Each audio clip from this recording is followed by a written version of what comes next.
secara sah dan meyakinkan menurut hukum bersalah melakukan korupsi dan tindak pidana pencucian uang, menjatuhkan pidana terhadap terdakwa Helena oleh karena itu dengan pidana penjara selama 5 tahun, membayar uang pengganti sejumlah 900 juta rupiah.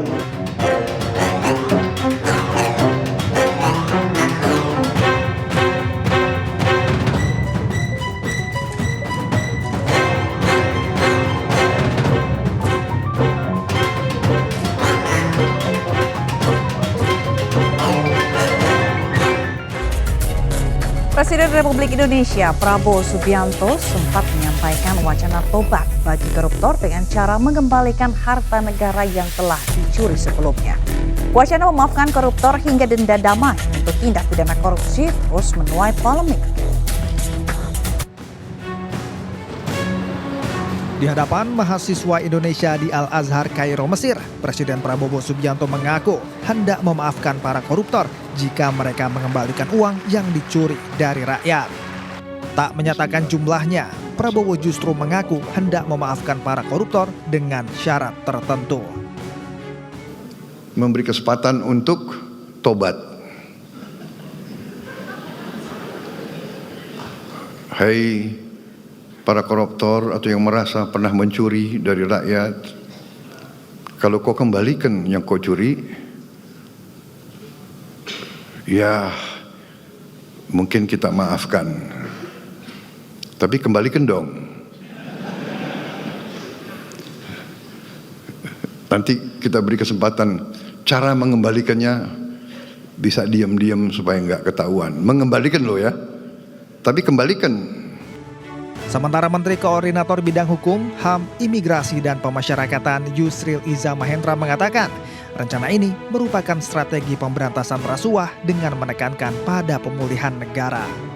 Yusril mengatakan Prabowo sebagai kepala pemerintahan dan kepala negara memiliki kewenangan memberikan amnesti dan abolisi terhadap tindak pidana apapun, termasuk tindak pidana korupsi. Nah, jadi kalau misalnya Pak Prabowo mengeluarkan amnesti dan abolisi terhadap orang yang masih dalam proses hukum diduga melakukan korupsi atau orang yang sudah divonis bersalah melakukan korupsi, Presiden bisa memberikan abolisi, bisa juga memberikan abolisi jadi perkaranya tidak dituntut, atau Presiden memberikan amnesti sedang sidang ataupun diadili ataupun juga tidak akan dituntut. Itu bisa terjadi.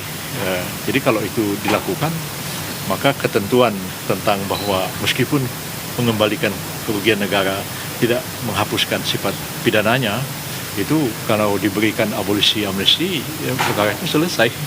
Nah, lebih tinggi itu DP 5. Sementara mantan Menko Polhukam Mahfud MD mengkritisi rencana Presiden Prabowo yang akan memaafkan koruptor asalkan kembalikan uang yang telah diambil kepada negara. Menurut Mahfud, Prabowo akan kesulitan dalam mengetahui jumlah uang yang telah digarong para koruptor. Menurut Mahfud, untuk mengetahui jumlah uang yang dikorupsi harus melalui pengadilan. Kalau salah kaprah itu biasanya sudah dilakukan, terbiasa meskipun salah. Ini belum pernah dilakukan kok. Mana ada korupsi diselesaikan secara damai? Itu korupsi baru, namanya kolusi. Kalau diselesaikan secara damai, dan itu sudah sering terjadi kan, diselesaikan diam-diam antar penegak hukumnya yang ditangkap. Kalau menyelesaikan diam-diam kan banyak tuh yang terjadi. Jaksa, polisi, hakim masuk penjara kan mau menyelesaikan diam-diam. Iya toh, itu sama aja. Oke. Pak, tapi dikit Pak Andi Aktas kan ada menyinggung sedikit soal turunan dari Undang-Undang Kejaksaan. Berarti ini apakah ada keterkaitan akan ada? Ya itu. Yang saya katakan tadi itu menyebut undang-undang kejaksaan itu salah.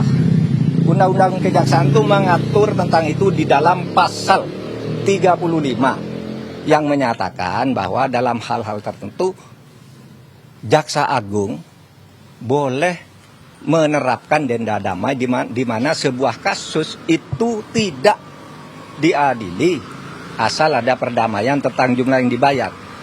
Itu pasal 35 menyebut bahwa itu hanya untuk tindak pidana ekonomi.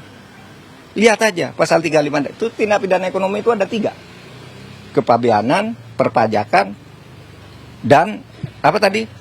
Dan bea cukai. Hanya itu yang boleh. Kalau korupsi lain tidak boleh, tidak pernah ada dan tidak boleh ada.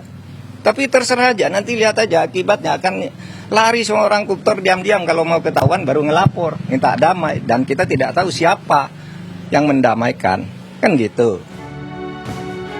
Sementara Kepala Pusat Penerangan Hukum Kejaksaan Agung Harli Siregar mengatakan, denda damai tidak bisa diterapkan untuk menyelesaikan tindak pidana korupsi. Menurut Harli, denda damai ini hanya bisa diterapkan untuk penyelesaian tindak pidana ekonomi.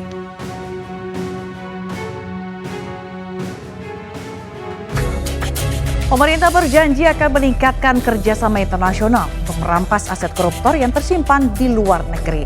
Hal itu dilakukan agar koruptor tidak bisa menikmati lagi aset yang telah diambil alih oleh negara.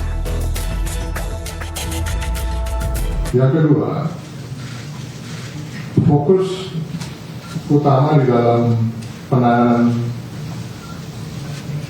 tindak pidana korupsi maupun pengembalian devisa negara adalah pada pemulihan aset hasil korupsi, khususnya berada di luar negeri, agar dana tersebut bisa kembali ke negara kita dan sepenuhnya digunakan untuk pembangunan nasional untuk kesejahteraan masyarakat. Oleh karenanya, DES akan terus memperkuat kerjasama internasional untuk langkah-langkah di dalam pengembalian aset-aset koruptor yang ada di luar negeri. Pada kesempatan ini juga, kami dari DES juga mohon dukungan gitu, dari media dan seluruh masyarakat untuk terus kita bersama mendukung upaya langkah-langkah yang dilakukan oleh pemerintah di dalam pemberantasan korupsi, termasuk di dalam menciptakan tata kelola pemerintahan yang semakin bersih, semakin transparan, sebagaimana visi Bapak Presiden Bapak Prabowo Subianto.